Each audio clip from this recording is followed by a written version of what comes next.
नमस्कार मित्रांनो, सीईटी सेलवरती एक नोटीस आलेली, त्यामध्ये तुमचे डॉक्युमेंट व्हेरिफिकेशन सुरू झालेले. मग डॉक्युमेंट व्हेरिफिकेशन कधीपासून तर कधीपर्यंत करायचं, आणि देखील ह्या वर्षी आपल्याला दोन स्क्रुटिनी दिसतात, एक ऑनलाईन स्क्रुटिनी, ओके, आणि एक स्क्रुटिनी सेंटर, असे दोन ऑप्शन दिलेले. मग कोणत्या पद्धतीने आपले डॉक्युमेंट व्हेरीफाय होतील पोर्टलवर, तर ही सविस्तर माहिती आपण या व्हिडिओच्या माध्यमातून बघणार आहे. बघा, तुम्ही जर आले सीईटी सेलच्या पोर्टलवरती, इथं जर admission portal for academic year 2026-27 वरती जर तुम्ही क्लिक करताय आणि थोडं स्क्रोल करताय, ओके, नोटीसला जर थोडं स्क्रोल केलं तर नीट यूजी हे लाईव्ह झालेलं आहे बघा या ठिकाणी, ओके.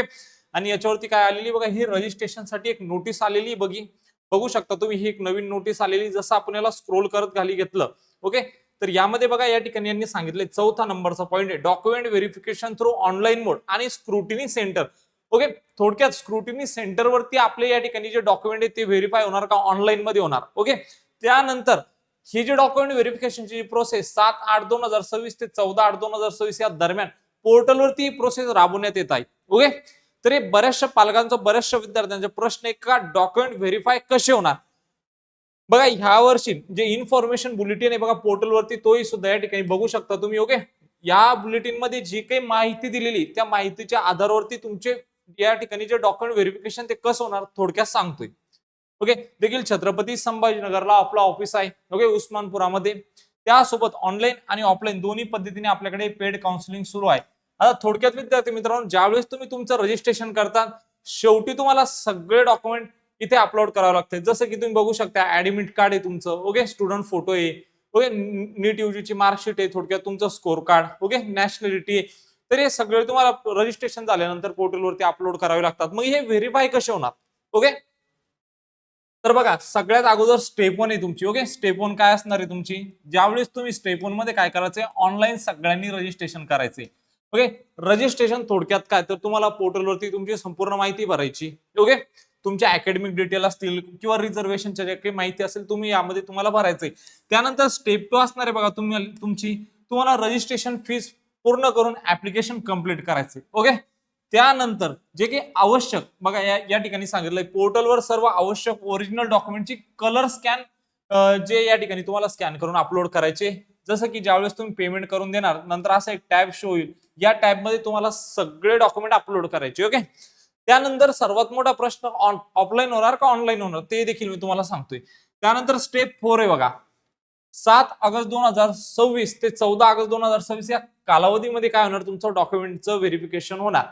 जसं की आपण या नोटीस मध्ये जर बघायला गेलो, ओके, नोटीस मध्ये काय सांगितलंय, डॉक्युमेंट व्हेरिफिकेशन थ्रू ऑनलाईन मोड आणि स्लॅश देऊन स्क्रुटिनी सेंटर देखील यांनी सांगितलेलं आहे, ओके. तर मग हे कसे होणार बघा, याला थोडं समोर जर आपण गेलो, ओके, तर या ठिकाणी डॉक्युमेंट व्हेरिफिकेशन याच्या दोन शक्यता आहे. आता दोन शक्यता कशा, दोन टप्प्यात तुमच्या या ठिकाणी डॉक्युमेंट व्हेरीफाय होणार. प्रथम, पहिले तुमचे जे डॉक्युमेंट तुम्ही जे ऑनलाईन स्क्रुटिनी सेंटर, म्हणजे थोडक्यात तुम्ही जे डॉक्युमेंट आता ऑनलाईन अपलोड करणार आहे पोर्टलवरती, ओके, जसं की तुम्ही अपलोड केलेले डॉक्युमेंट स्क्रुटिनी सेंटर तपासेल. तुम्ही जे ऑनलाईन सगळे डॉक्युमेंट आता पोर्टलवरती ज्यावेळेस तुमचं रजिस्ट्रेशन होऊन जाईल, रजिस्ट्रेशन झाल्यानंतर पेमेंट तुम्ही पेड करसाल, ओके. आणि त्यानंतर तुम्ही जे सगळे डॉक्युमेंट या ठिकाणी अपलोड करणार, ते स्क्रुटिनी सेंटर देखील काय करणार, या ठिकाणी तपासणार, ओके. सर्व कागदपत्रे योग्य असतील तर व्हेरिफिकेशन कंप्लीट होईल, आणि काही त्रुटी असतील तर ते ग्रेव्हन्स पिरियड मध्ये काय होणार, दुरुस्ती होणार. मग हे ग्रेव्हन्स पिरियडचं काय असणार सर, जर तुम्ही या ठिकाणी जर थोडं स्क्रोल करत घेतलं या नोटीसला, बघा यामध्ये यांनी सांगितलंय, submission of grievance if any candidate need to submit necessary supportive document proof for making any correction किंवा no changes will be entire without supportive document. म्हणजे जर तुम्हाला तुमच्या डॉक्युमेंटमध्ये जर थोडक्यात काही बदल करायचा असेल, काही त्रुटी येते, तर तुम्ही हा जो ग्रेव्हन्सचा पिरियड असणार आहे 16/8/2026 ते 17/8/2026 या दरम्यान त्यामध्ये काय करू शकता, चेंजेस करू शकता. त्यासोबत यासाठी वेगळा पोर्टल होईल. तर मग हे जे सगळे डॉक्युमेंट पहिले ऑनलाईन स्क्रुटिनी मध्ये तुमचे तपासले जातील. त्यानंतर फिजिकल डॉक्युमेंट व्हेरिफिकेशन कधी होणार, बघा, ज्यावेळेस तुम्हाला कॉलेजवरती, हे बघा, जर या ठिकाणी जे काही अथॉरिटी सांगेल, समजा तुम्हाला कॉलेजमध्ये या ठिकाणी काय झालं, कॉलेज अलॉट झाला, ओके, तुमच्या लॉग इन मधून ज्यावेळेस तुम्ही चॉईस फिलिंग केली, कॉलेजला चॉईसेस भरल्यानंतर कॉलेज अलॉटमेंट झाले, तर बघा अलॉटेड व्हेरिफिकेशन सेंटर राहील बघा, किंवा तुमच्या कॉलेजला, ओके, सेंटर म्हणजे थोडक्यात त्या कॉलेजला तुम्हाला स्वतः उपस्थित राहून ओरिजिनल डॉक्युमेंट दाखवावे लागतील, ओके.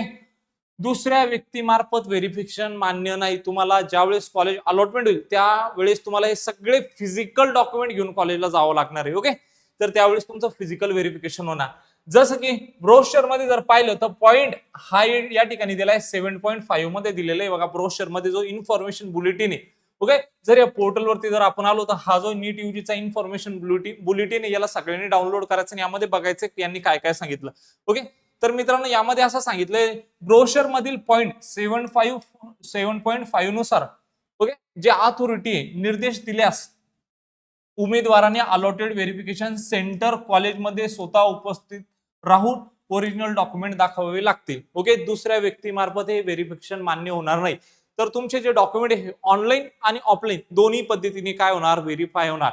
दिलेली माहिती जर आवडली असेल तर चॅनलला सबस्क्राईब करायचंय, व्हिडिओला लाईक करायचंय, तुमच्या मित्रांना शेअर करायचंय. भेटूया अशाच एक मोर इन्फॉर्मेटिव्ह व्हिडिओमध्ये. तोपर्यंत धन्यवाद.